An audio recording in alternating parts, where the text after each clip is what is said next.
Hey guys and gals, how you doing today? We're floating out in the middle of the Caloosahatchee today in beautiful Southwest Florida, more importantly Cape Coral, Florida, where the boathouse is. Today we're going to be going over a 2400 Hurricane, and my name is Tim, and I'm with the boathouse of Cape Coral.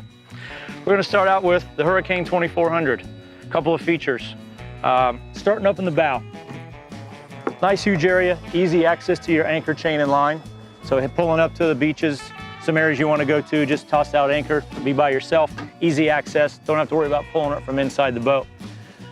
In addition to pulling up to those islands and beaches, you do have a 3-step telescoping boarding ladder, so you can get right off the bow of the boat, step right onto dry land.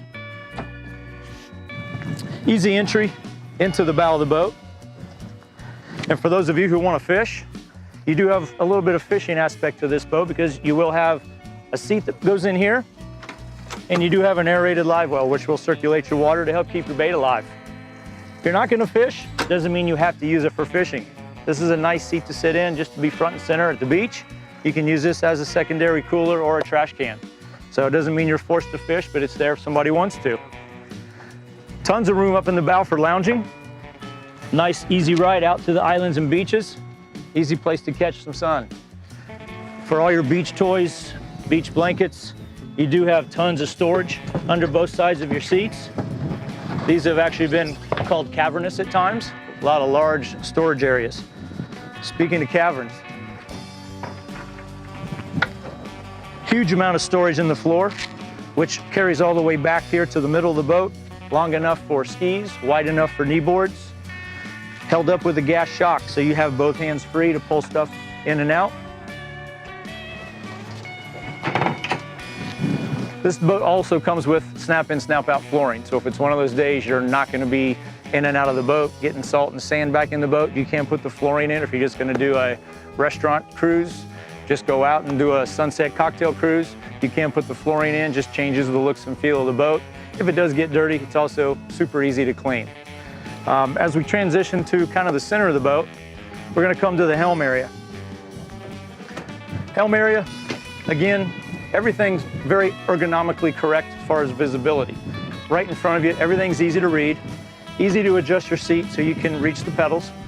No pedals, just kidding, making sure you're listening. But you do have a flip-up bolster seat. A lot of people like to drive standing up. This gives me enough room with the tilt steering, the flip-up bolster. I can drive standing up, or I can sit on top of the bolster, have excellent visibility above the windshield. You want to get comfortable after a long day coming back on the water, pop down your bolster, gives you a lot more leg support, now drops you down below the windshield. Seat is adjustable back and forth and swivel. In addition to your tilt steering, make it comfortable for any position you want to drive in. For those on the boat that may require a restroom break, you do have a head compartment with a vacuum flush toilet, which is basically a real toilet, just goes to a holding tank.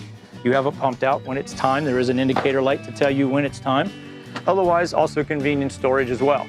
It has a light, it has water, it has a window, and it's rather large, so you're not going to feel like you're claustrophobic inside there at all. What's nice with the 2 helm seats like this is if it's just 2 of you going, 2 of you are sharing the same boat ride, you're in the middle of the boat, it's not somebody at the wheel and somebody else front or back. Both have the flip-up bolster seats, both slide back and forth and swivel.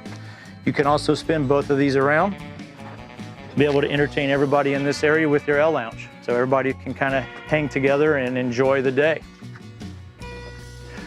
Getting into the interior of the boat. What helps with the interior of the boat is it's a nice beamy boat. This is an 8.5-foot beam. You might ask, what does beam mean? Beam is the width of the boat.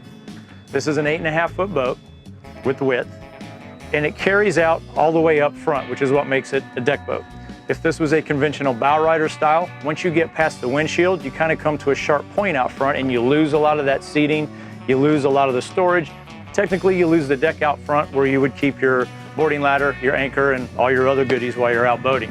So what technically qualifies a deck boat as a deck boat is staying that same beam all the way forward. Just gives you tons more space inside. Draft. A lot of people ask what kind of draft does it take to run the boat.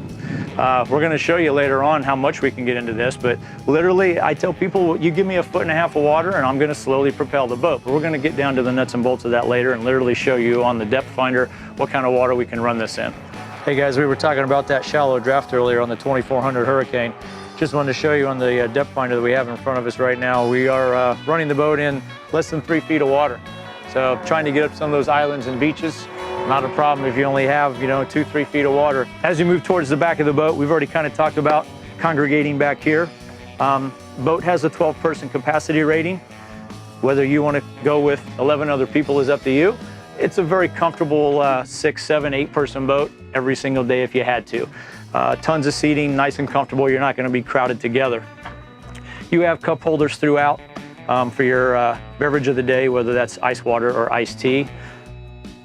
If you are climbing in and out of the boat, you do have a freshwater shower here. So if somebody's already in the boat, you do have a couple of little sink areas here. So if you do need to do wash up on anything. But you've also got a shower on the back of the boat, which we'll get to in a minute. But you do have fresh water, which supplies the water to the toilet. So it is literally a toilet that you would find in a normal restroom or at your house. It is a porcelain toilet. It goes to a holding tank. There's an indicator light inside that shows you green, yellow, red. So when it's time to get it emptied, it shows red. Pretty much anybody down here that sells fuel also has a pump out facility. So when it is time, it's nothing you have to do. You just let them know that you need to get it pumped out. They will typically take care of it and add whatever their charge is for that to your fuel bill. Easy stuff. The floor, we talked about the snap-in flooring. We have it out now just to show you the all fiberglass non-skid floor. Easy to clean, obviously it's fiberglass, but it does have a non-skid to it. What's nice with being a deck boat is the way that they've built these is they're self-bailing. Self-bailing is where any water that gets into this boat on the deck goes through these 2 drains in the corner and water goes outside the boat. Nothing on top deck goes inside the boat. So if you're hosing the boat out, you get caught in the rainstorm, you're not going to worry about your boat being a funnel and putting a bunch of water in the bilge. It's all going to go through these drains and drain overboard. You still have the bilge pump. You still have an automatic float switch, which is there for emergency situations. If water ever did find a way to get in the boat, you still have a device that's going to kick the bilge pump on automatically, dump it out, just a kind of a safety so you don't have to worry about filling your boat full of water. Tons of storage underneath these seats as well. Also easy access to your dual battery switch. Dual batteries, always nice to have because you're going to be sitting out anchored. Engine will be shut off, but you're going to have things going like your stereo. If you're doing a sunset cocktail cruise, you're going to have lights on. This is just a nice, easy way to be able to always have a backup because you're going to switch that to the battery that you want to use and isolate the other one with a full charge. So no matter how long you're out, you'll always have a battery that's going to be charged and ready to start so you can head back in at the end of your day. You do have the little galley, which we talked about, the shower and the sinks. Cooler goes in here, which also stays in right alongside your trash can.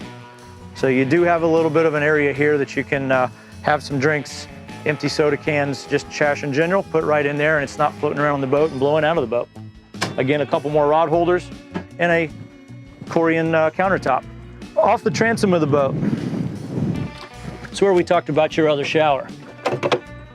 So if you are walking the beach, you've been swimming, before you get in the boat, you do have fresh water on the boat. Hit a switch on the dash, pressurizes the entire water system. So you have it for the toilet, you have it for your sinks, and you also have it for your shower off the back. I can hose off, get all the salt and sand off of me outside the boat before I get inside the boat. Easier clean up at the end of the day when you do get home. Any ski enthusiast? We do have a ski tow bar. Anybody wants to ski? Tubing, knee boarding? Pop it out of the way so it's not going to be hitting the back of the head of whoever's sitting back here. Just keeps it nice and clean, but easy access, not something you have to take in and out. You literally lift it up, lock it in place, or put it back down out of the way. This particular 2400 Hurricane is equipped with the Yamaha 250. This is actually the VMAX, or what they call the show motor, which is super high output. Obviously, we can do many different engines on here. We also do Mercuries, we also do Suzukis. This one just happens to have the 250 on it. This boat, typically with this engine, will run just under the 50-mile-an-hour range, usually in that 46, 47-mile-an-hour range. Most of your cruising will be in that 25 to 30-mile-an-hour range. And what's nice, again, we talked about shallow draft. So you want to get up to some of those skinny areas, get away from the rest of the crowd, trim the engine up, get up close, get close enough, go off the bow out front, be right on dry land.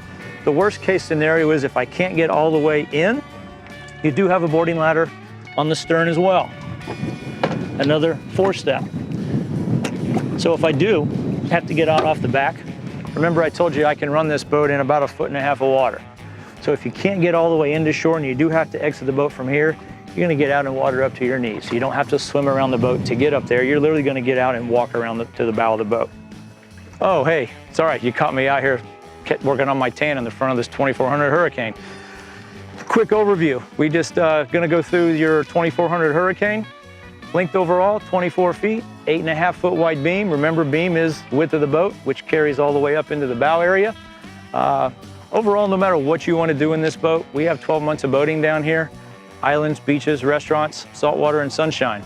This boat will pretty much fit any kind of boating lifestyle, no matter what you're looking to do. Come see us at the boathouse in Cape Coral. My name is Tim.